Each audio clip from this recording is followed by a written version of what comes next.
สบายดีสาวโลกมื้อนี้คอยสิพาไปกินข้าวปลาอยู่นานำกันเด้อนี่จะเป็นบรรยากาศการเตรียมตัวก่อนออกเดินทางก่อนอื่นคอยขอเก็บดอกอัญชันนี่ไปกินกับตำบักหุ่งก่อนไผที่บ่เคยกินกับตำบักหุ่งนี่แนะนำเด้อลองเบิ่งได้ทั้งประโยชน์ได้ทั้งความแซ่บเลยสิบอกให้หลังจากเก็บแล้วก็จะได้ประมาณนี้เนาะมื้อนี้เฮาก็จะเดินทางด้วยวีโก้คอยาวของเฮา1คันพร้อมกับ XZ1000 ของข้อยอีก1คันเนาะต่อมาเฮาก็เตรียมตัวออกเดินทางกันเลยพอแต่ออกเดินทางมาบ่ทันเท่าใดเนาะเบิ่งติดรถโอ้ยสิรออยู่บ่เนาะรถไถนี่ยับเข้ามาอีกบึ้นนึงเนาะก็เข้าสู่เส้นทางน้ำพุของเฮามาฮอดจังหวะนี้ค่อยก็ขอจอดพักถ่ายคลิปตัวเองก่อนจอดพักรถจักรบ่ทันเท่าใดเนาะวีโก้คอยาวของเฮาก็แซงไปหน้าเลยและนี่ก็คือสภาพทางที่เฮาจะไปกันต่อและนี่ก็แม่นภาพธรรมชาติระหว่างทางที่เฮาไปกลับมาเข้าสู่เส้นทางรถของเฮาต่อ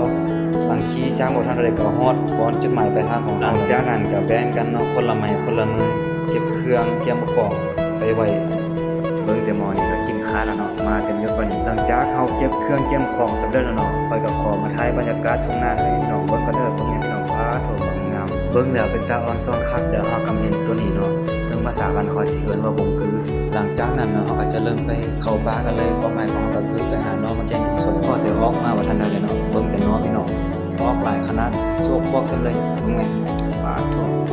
ตาอ่อนซ้อนคักหลังจากเฮาได้น้องมาสำเร็จแล้วเนาะวัตถุดิบต่อไปของเฮาก็คือมะฮุ่งเนาะพี่น้องปาดโถอายุส่วนหมูข่อยนี่แหละนี่นะคักๆมักนาวก็มีหลังจากที่เฮาเข้าป่าหาเนาะหาวัตถุดิบต่างๆเนาะสำเร็จเฮาก็มีสมาชิกมาเพิ่มเนาะแต่ละคนก็ได้แบ่งหน้าที่กันเฮ็ดเวียกของไผเล่านี่ก็แม่นสภาพบรรยากาศอยู่เถียงนาที่เฮาจะพากันมาเฮ็ดกินอยู่นี่ก็เป็นผักสวนคนกินเนาะผู้สิซับก็ซับผู้ที่ซอยก็ซอยอยู่นี่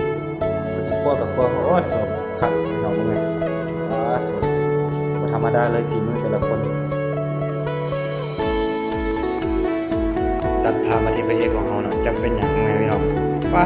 นั่งซึมอยู่ต่อไปก็สิให้ภาพบรรยากาศมันเล่าเองนะพี่น้องเด้อ